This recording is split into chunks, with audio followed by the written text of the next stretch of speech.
Welcome to Hardwood Handicappers with Zach Cohen, right here on VSiN, the sports betting network. This is Zachary Cohen, VSiN.com senior editor with another episode of Hardwood Handicappers. We have a massive slate for you on Friday, January 9th. We are recording this at 10:15 a.m. Eastern, and I have two sides, two player props, and one parlay for tonight's slate, so a lot of picks to get into. I do like to recap the night before, always, as you know, but it was a very uneventful night in the NBA last night. I mean, we saw the Hornets fall at home against the Pacers. That was a tough one for me. I had Charlotte minus 3.5. I know a lot of other people had Charlotte minus 4.5 once some of the injury news came out, and it was definitely a game that the Hornets should have won. They were up 3 late. They had a 2-on-1 break, and LaMelo Ball threw away an alley-oop that ended up completely costing them that game. And LaMelo, to his credit, actually took, blame for the loss after. He said that he needs to know when to pull it out and make the smart play. And that was actually nice to hear some accountability from him and just some maturity. But man, it was a tough loss. Definitely thought they were going to cover that 3.5 towards the end of that game, but it happens. The other game was the Mavericks facing the Jazz in Utah. And we saw Utah win that one on another, pretty good performance of Keontae George. Not special when you're looking at the box score, only 19 points and 7 assists, but did hit a huge shot at the end and just kind of continues to look the part of like a borderline all-star. And that's why I think he's the most improved player. I think that there have been a lot of other players this year that have made major leaps, but there has not been anyone that has gone from, a shaky rotation player to a core piece of a team as quickly as George has. I know that Denny Avdija has been great, and especially lately he's been putting up some massive numbers, but this should be going to players that make major individual improvements. And I think that George has made the biggest one. But yeah, it was just those two games, because we did see the Heat game end up getting postponed because of like condensation on the court or something. So we don't have a lot to talk about for last night. We will get right into these games for tonight. Like I said, I have 5 plays for this evening, and I'm going to talk about most of these games. I usually like to skip a bunch. I'm only going to skip 2 tonight. I'm going to skip Kings Warriors because I do think that is a very just lopsided game. Golden State's favored by like 14 points, and I actually lean Golden State in that game. I'm not going to end up playing it. I don't like to play double-digit favorites in the NBA, but I do think that's a game that the Warriors are going to win somewhat comfortably. They've been playing a little bit better lately. The Kings are pretty lifeless, so I think Golden State's got a shot. And then the other game I'm going to skip is Wizards-Pelicans, and that's just because it's a terrible game. There's really nothing else to it, but I mean, the Wizards are also kind of dealing with the delay in a Trae Young trade. They moved, CJ McCollum and Corey Kispert for Trae Young. That trade has not yet been made official by the league.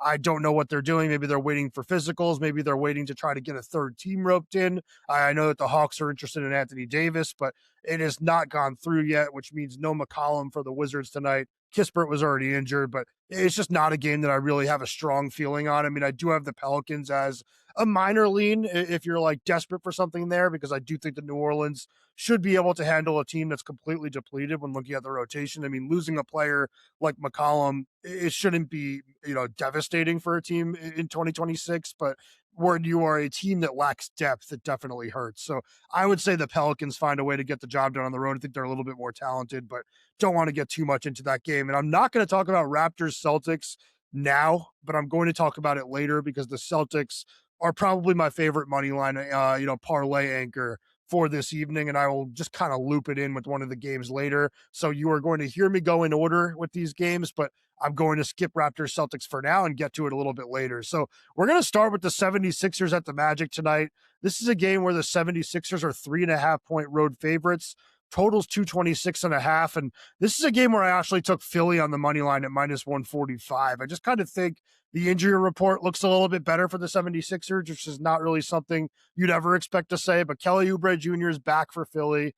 Joel Embiid is questionable. I'm not sure if he's going to play. I hope he plays, but that is really the only major absence that you might see on the Philly side. But, Orlando continues to play without Franz Wagner. They continue to be without Jalen Suggs. And I do think that the Suggs injury in this game is going to loom pretty large, because if Embiid's out there, he's going to be able to put whoever the Magic have on him at the center spot in a torture chamber. Like, he has been a lot better lately when he has been on the floor.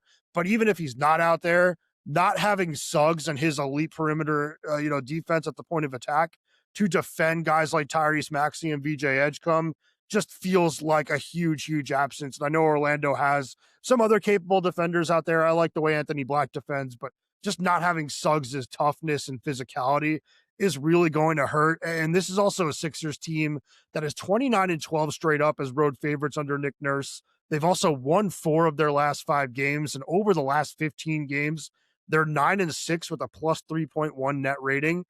Top 10 team in the league. We're looking at the advanced numbers, and in that same span, the Magic have a minus 3.9 net rating. This just has not been a trustworthy team. It has not been a reliable team, and I do think that that's going to catch up to them against a Sixers team that's starting to play some really good basketball. And one last thing I'll mention is Orlando is a bottom 10 team in the league when looking at half-court offensive efficiency.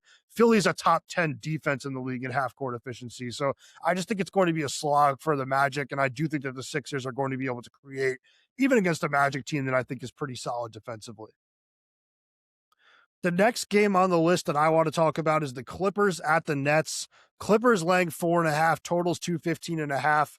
I don't have anything in this game right now, but I do have some pretty strong leans.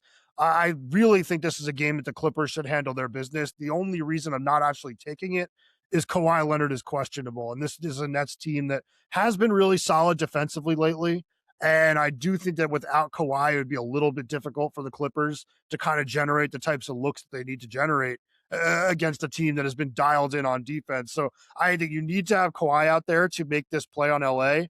And I think I'd be willing to do it at a bigger number if you know for a fact that Kawhi's playing. But as of right now, it's just a lean to the Clippers side for me. And I think that, one thing I want to mention is that, they're coming off a pretty bad loss to the Knicks. They lost by double digits in New York a couple of days ago. And I think that maybe that gets you kind of wondering whether or not Los Angeles is about to start sliding again. But this team also lost to Boston by 31, over the weekend, and they bounced back and they beat Golden State on the road. So I'm really not too worried about this team's ability to fight back and claw back. I think that right now, what we're seeing is, a rejuvenated Clippers team that needs to be treated a little more like the team from last year than the team from this year. So I think that they deserve the benefit of the doubt. I think that they can bounce back from that bad performance against the Knicks and come out and play a good game here. And I do also just kind of think that this is a game that might end up being low in scoring. I just think that these are two teams that are definitely going to try to play a little bit slow. And like I mentioned, Brooklyn's been really good defensively over the last month. This is a team that's really bought in to what Jordi Fernandez is preaching on the defensive end. And the Clippers, they play a little bit slow. They like to defend themselves. So I think this is going to end up being a pretty ugly game. And one last thing I should mention, by the way, with in regards to the Clippers being the lean for me, there is a pretty big gap between these teams. When you're looking at net rating over the last 10 games, the Clippers are plus 6.3. The Nets are plus 3.4. And while that might not seem huge, the reason I think it's significant is because Brooklyn's playing kind of a little bit over their heads over the last month or so. I think that this is a Nets team that's going to fall back a little bit. I think the Clippers are going to stay kind of where they are. And I also think the Clippers plus 6.3 net rating is really impressive, actually, when you think about the fact that they lost by OKC by 21 points kind of to start that 10-game stretch. And they also have a 31-point loss to Boston in that stretch. If you take away those two games, that number would be way, way higher. And I do think, like I said, they deserve to kind of, throw away a game or two here or there. So I think the Clippers and the under are the leans in this game, or the plays in this game, if you will. I just kind of don't want to take it until I know a little bit more about the status of Kawhi Leonard. He's just been on an absolute heater, and it's tough to ask the Clippers to do much without him. Thunder Grizzlies is the next game that I have that I want to talk about. The Thunder are 5.5-point favorites in this game. The total is 229.5. It tips at 8 p.m. Eastern. This is an absolutely insane injury report when you look at it, especially for OKC, but honestly for both teams. But for OKC, there's no Shai Gilgeous-Alexander, no Chet Holmgren, no Cason Wallace, no Isaiah Hartenstein, and Alex Caruso is questionable. So 5 key rotation pieces, the MVP of the league, just a lot missing for this Thunder team. And then on the Grizzlies side, it's no Ja Morant again. He's dealing with a calf strain. That is the scariest thing you can deal with in the NBA right now. Teams are very worried about calf strains leading to torn Achilles tendons, and it makes sense to be very careful whenever you have a player with an injured calf. So I don't blame them for taking things easy with Morant, even if, the end goal for Morant is to trade him at some point. But no Morant for Memphis. Also, no Zach Edey, no Ty Jerome, no Scottie Pippen Jr., all those guys that have been missing time, regularly this season. And Cedric Coward is questionable. So this is just a game that's really, really hard to read. I want to say that Memphis has done enough, even without John Morant, to find a way to keep this game close against a depleted OKC team. But at the same time, the Thunder will still have Jalen Williams out there, and their depth on the perimeter is like insane. Like, I just rattled off a bunch of names that they're going to be missing tonight, and it might be Caruso too, but they still have Lou Dort. They still have AJ Mitchell. They still have Aaron Wiggins, Isaiah Joe. Like, this is a team that's going to be fine on the perimeter. They're going to knock down threes. They're going to have some guys that create some offense. I think AJ Mitchell is always capable of having big games when Shea's out. I actually looked there for player props, and I just thought his point total was a little high. But where OKC is hurt without, Hartenstein and Chet is on the inside, where they're going to be playing like Brandon Carlson and whoever else at power forward and center. And I just kind of wonder if this is a team that is going to be able to be bullied a little bit on the inside. And that's why I'm going back to Jaren Jackson Jr. over 26.5 points and rebounds at -120. Hasn't been the most reliable player for me when I've backed him, but over in 4 of the last 7 games, I do think he's going to look a little bit tougher, a little bit more physical against the players that OKC is going to have playing at power forward and center tonight. And I do think that, as always with Jackson, you can always count on some strong takes to the rim. You can always count on some threes. He hasn't shot the 3 ball well lately, but I do think he can knock down 1 or 2 and just kind of help this total a little bit. But yeah, I think this is a game where he has 6 or 7 rebounds, and I think he's going to have 20 points. So I think that going over on points and rebounds with Jaren Jackson Jr. is a really good play for tonight. And then, yeah, this is another game where, like, I just think that there's going to be opportunities for a bunch of different role players. So if you're looking for player props somewhere, I think that you should definitely look to this game, because a lot of guys, especially on the OKC side, are going to have opportunities that they don't normally have. And then one other thing I want to just say, not gambling related, but Nikola Topic's manager tweeted yesterday, or not tweeted, I saw a tweet yesterday, I guess about a statement that he made, but it does sound like Topic is done with chemotherapy and seems to be, kind of nearing a return to action at some point soon. It seems like it's going to be probably in the G League to start, and they'll see kind of how he, responds and maybe get him out there for some NBA action later in the season. But just awesome news that he was able to kind of get through chemo so quickly. I mean, he had testicular cancer. It was something that was like really, really scary earlier in the year. And there's been some videos lately of him kind of training through, the treatment and being on court and trying to get some work in. But just awesome to see that, like, the kind of, I don't want to say the worst is behind it. This stuff is always tricky, can always come back, but it's nice to see, kind of one, step forward, I guess, in the process of trying to beat that thing. And hopefully we do see him out there towards the end of the year. And hopefully this is the last we hear of it for him, because obviously that's something that nobody should have to deal with, and hopefully no one does. Moving on now to Hawks at Nuggets. This is another really interesting game to me. The Nuggets are laying 1.5 points. Totals 234.5. It's interesting because now this is kind of the official move forward without Trae Young. And I know the Hawks have been playing without Trae lately already. I think that a lot of people believe that this team is going to be really, really good without Young, at least in the regular season, maybe not in the Eastern Conference playoffs. But it is a game where I think that the best play that you can make is Jamal Murray to go over 9.5 assists at +100. The reason that I have that is because in the 4 games that Murray has played without Nikola Jokic this year, like since Joker went down with that knee injury, his playmaking numbers have been absolutely insane. He's averaging 20.5 potential assists per game, 13.0 adjusted assists per game. And then over the last 2 games, like a smaller sample size, but just what we've seen, like last 2 against pretty good opponents, the Nets and the Celtics, 16.5 assists per game, actual assists per game, and 24.5 potential assists per game. We are just getting to see Jamal Murray as an actual point guard. He is a point guard. He is listed as a point guard. That's always been his position. But actually seeing him getting to run the offense and not seeing Denver run it primarily through through Joker is definitely very interesting, because we're seeing a different side of Murray than I think that we ever thought was possible. This is a guy that we've always thought was, a good playmaker, but a great scorer. But now we're seeing that he's a great playmaker when given the chance to do it. And I do think that this is a matchup where he can easily have 10 plus assists. I know that the Hawks defense has been better without Trae Young, and I think that a lot of people expect this to be a borderline top 5 defensive team without Young moving forward.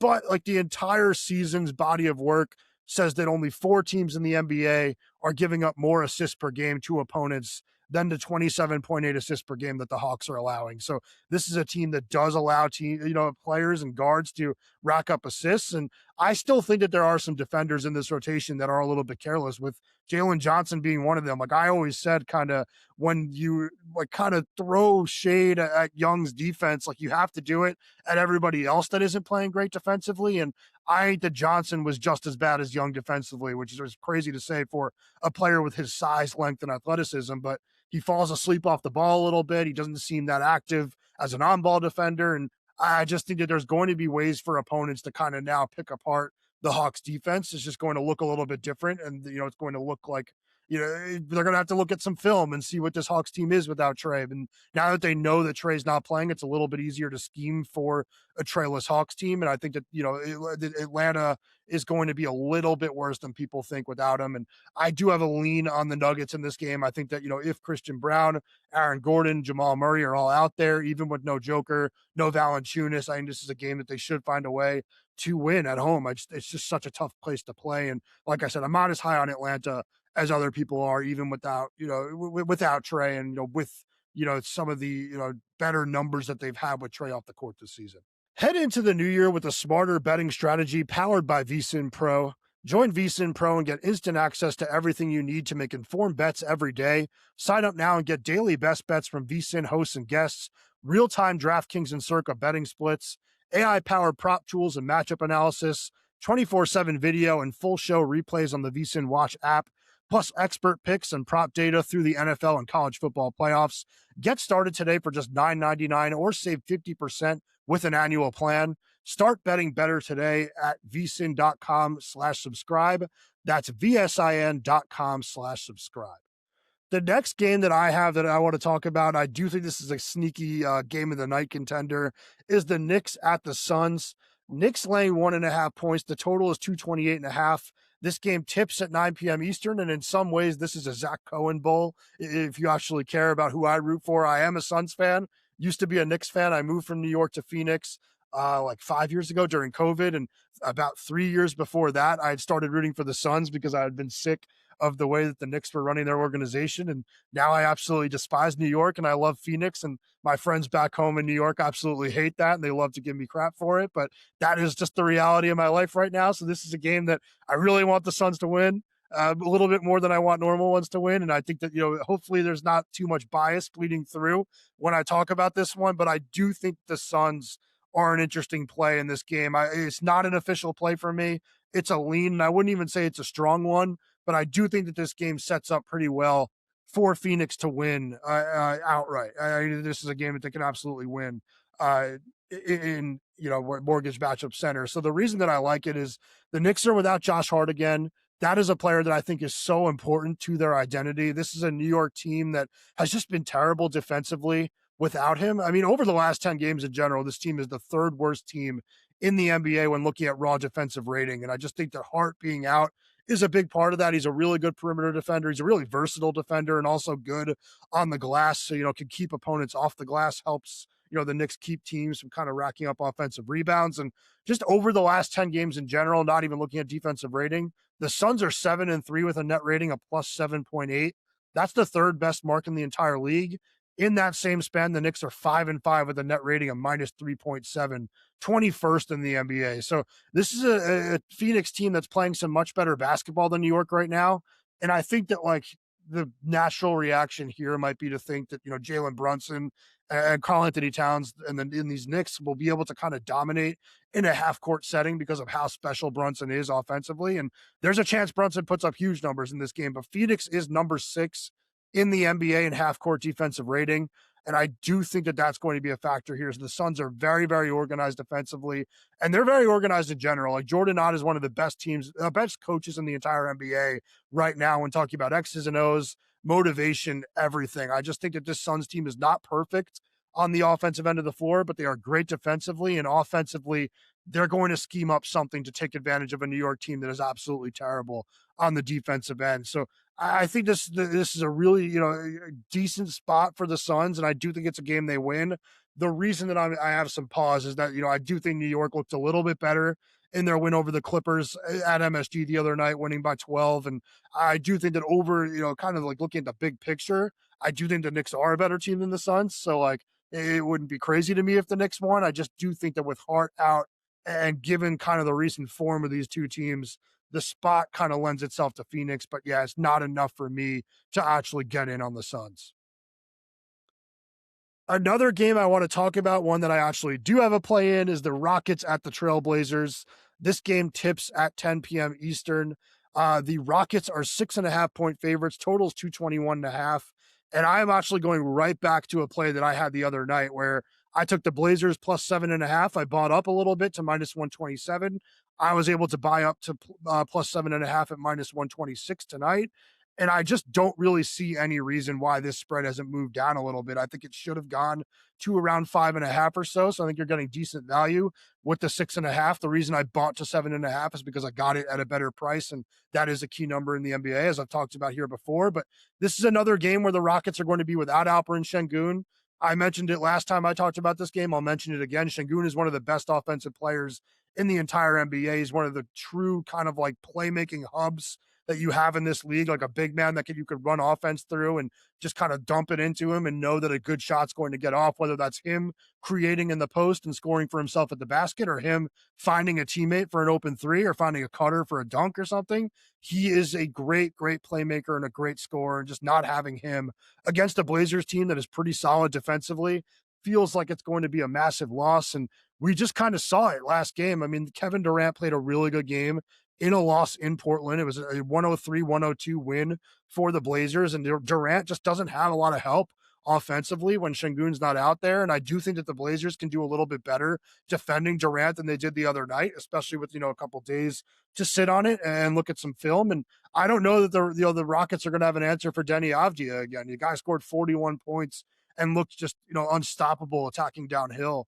against that Rockets defense. I think you're going to see another strong performance out of Avdija. And, the trends that I gave out last game only got a little bit better with the, win outright for the Blazers last game. But the Rockets just 6-12 against the spread as road favorites of 6.5 to 12 points under Ime Udoka. Meanwhile, the Blazers 7-3 against the spread as home underdogs under Thiago Splitter. Also 9-2 against the spread as underdogs of 3.5 to 9.5 overall. And the Blazers are 6-1, both straight up and against the spread over their last 7 games. They're on a 4-game winning streak. I think this team is playing too well to be getting this many points at home against a Rockets team that is missing an all-star. I think I'll happily lose on this tonight if I have to. This feels like the right side to me, and it was a no-brainer for me to go back to it. The last game of the night, probably the game of the night, like for normal people. I mean, I thought Suns-Knicks has a shot of stealing it, but this is the one that I think everybody wants to look at. It's the Bucks taking on the Lakers in LA. Totals 229.5. The Lakers are 3.5 point favorites. This game tips at 10:30 p.m. Eastern. And this is a meeting between Luka Dončić and Giannis Antetokounmpo, which is always exciting for all NBA fans, and it should be exciting for all sports fans. This game will be on NBA TV, so it'll be regularly available for everybody. So it's one that everyone's going to be able to watch. And this is a game where, honestly, I lean Bucks plus 3.5. I just don't have the courage to take it. And this is where I'm going back now to that Celtics game I mentioned before that I didn't want to talk about until now. I'm taking a parlay of Celtics money line versus the Raptors. And then I'm taking the Bucks on an alternate spread of plus 8.5 versus the Lakers. And that pays out at minus 118. I'm playing that to win 1.5 units. I'll get the first one out of the way first. With the Raptors and Celtics, it's just a Boston team that's much better than Toronto. And also, like, you add on top of that the fact that the Celtics are the best three-point shooting team in the entire NBA, and the Raptors are one of the worst. I think the math battle is going to be a little bit overwhelming there. And then for Toronto, you also have Jakob Poeltl out, and Scotty Barnes and Brandon Ingram are both questionable. So if either one of those two guys misses the game, or if both of those guys miss the game, it's going to be a really, really tough one for Toronto to win. So I'm really confident Boston handles its business at home. And then with the Bucks, we'll talk about the 3.5 first. Just in general, this Bucks team has been better than the Lakers over the last 10 games. They have a net rating of plus 1.6. The Lakers have a net rating of minus 5.4, and Milwaukee has been better on both ends of the floor. So Los Angeles, they've been pretty bad defensively pretty much all season, but they've been one of the worst teams in the league defensively over the last 2 months. But you'd usually expect them to have an advantage over a team offensively. they haven't had that, at least when looking at the recent numbers with Milwaukee. I think that Giannis makes this Bucks team completely fine on the offensive end. He's surrounded by three-point shooting and guys that know how to get themselves open for three-point shots. And I do think that that's going to just kind of show itself against this Lakers team that is just so unorganized on the defensive end, and just so many guys fall asleep, they get out of position. I do think that the Bucks are going to just kind of light them up from three. And I think that Giannis is going to look unstoppable attacking the basket as he always does. And I think he'll get to his mid-range when he wants to, but I'm not even sure he's going to need to take a lot of jumpers in this game. I think he's going to be met with very little resistance when he drives to the basket. And then if they double him or they show help, like he's going to kick out to guys like AJ Green, Ryan Rollins, Kevin Porter, Kyle Kuzma. These guys have all been doing their jobs, knocking down threes. And I just kind of think that they're going to like pick apart this Lakers defense. And then defensively, Milwaukee's a solid team. They get to go against Los Angeles. That will be without Austin Reeves again, one of the best offensive players at the guard position in the NBA. So you have to go against Luka. Obviously, LeBron and Rui Hachimura are both questionable, I should mention. It seems like both of them will play, so there could be help for Luka. But I just don't think that this Lakers team is all that good right now. I think that Milwaukee is a rock-solid team. So I think this is a game the Bucks can keep close. I just didn't want to take the 3.5. It wasn't enough for me. I ended up taking, like I said, that 8.5. I would do that at 7.5 too, just for whatever reason. I was able to find an 8.5 that was the same price as the 7.5 when I was pricing out the parlay. But yeah, I think this is going to be an interesting game, but I do think it's one that the Bucks can win outright. I think Milwaukee is really starting to play some much better basketball, and I'm not going to overreact to the loss in Golden State the other night. They kind of came on strong towards the end of that game, and it was really a game where when Giannis was out there, I thought that they looked quite strong in general, and I just think that like this is a game where you won't feel Giannis's absence on the bench as much as you did last game, because the Lakers are also lacking like high level depth. I mean, yeah, like I said, they played well in Giannis's minutes against the Warriors, +3 in his 31 minutes of action. You're going to get 30+ minutes from him from tonight. And like I said, I think that the Bucks depth will not look as bad against a Lakers team that I think lacks depth. So I think Milwaukee's the right side there. But like I said, I have the parlay with the alternate spread of +8.5 with the Celtics money line. Before we recap our best bets, if you're looking to sharpen your edge this NBA season, VSiN Pro is where to start. Get advanced analytics, player prop projections, and expert insights used by serious bettors every day. Try it out for only $9.99 for your first month and see what smart bettors are using to beat the books. Head to vsin.com/subscribe and check out all the subscription options. I've mentioned it a lot on this podcast. I do a lot of tennis stuff for the website. That is stuff that you get as a VSiN Pro subscriber.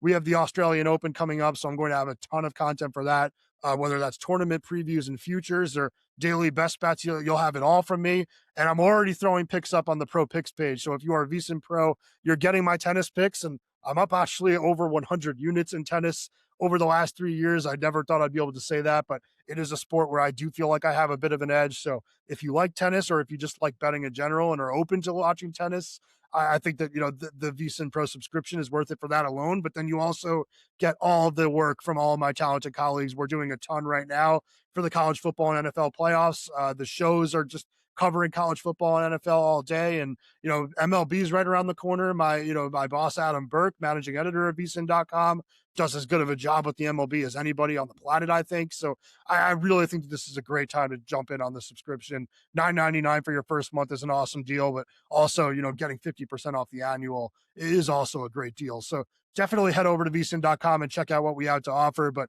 for tonight, my Friday best bets, I have the Sixers money line at -145 against the Magic. I have Jaren Jackson Jr. over 26.5 points and rebounds at -120 versus the Thunder. I have Jamal Murray over 9.5 assists at +100 versus the Hawks. I have the Blazers +7.5 at -126 versus the Rockets. And I have a parlay of Celtics money line versus the Raptors with Bucks alternate +8.5 versus the Lakers. That's -118. I'm playing it to win 1.5 units. So it's my biggest play of the day. And hopefully we end up winning that one. We've done a little bit better over these last 2 days than we did over the weekend last weekend. It was a tough weekend and a tough Monday, but we're finding it again, and we are up a pretty decent amount on the season. So hopefully we continue winning. And yeah, definitely join me for the Monday edition of Hardwood Handicappers, and head over to VSiN.com if you want my Saturday and Sunday NBA picks.